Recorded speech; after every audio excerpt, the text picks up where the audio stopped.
ആധുനിക ലോകത്തിൽ disposable relationship അല്ലെങ്കിൽ ഉപേക്ഷിക്കാവുന്ന ബന്ധങ്ങൾ എന്ന ആശയത്തെ പ്രോത്സാഹിപ്പിക്കുമ്പോൾ ക്രിസ്തു വിവാഹബന്ധത്തിന്റെ അവിഭാജ്യത ഊന്നി പറയുന്നു.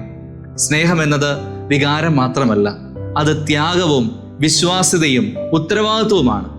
സ്നേഹം നിറഞ്ഞവരെ, നമ്മുടെ കുടുംബജീവിതത്തിൽ ദൈവത്തിന് ഇടമുണ്ടോ? പ്രാർത്ഥനയ്ക്ക് സമയമുണ്ടോ?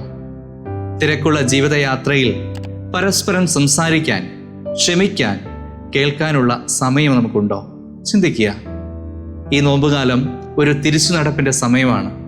പ്രാർത്ഥനയിൽ, ജീവിത വിശുദ്ധിയിൽ വളരാൻ നമുക്ക് കൂടുതൽ പരിശ്രമിക്കാം. ജോയേൽ പ്രവാചകനോട് ദൈവം അരുളി ചെയ്യുന്നു, നിങ്ങളുടെ ഹൃദയമാണ് വസ്ത്രമല്ല കീറേണ്ടത്.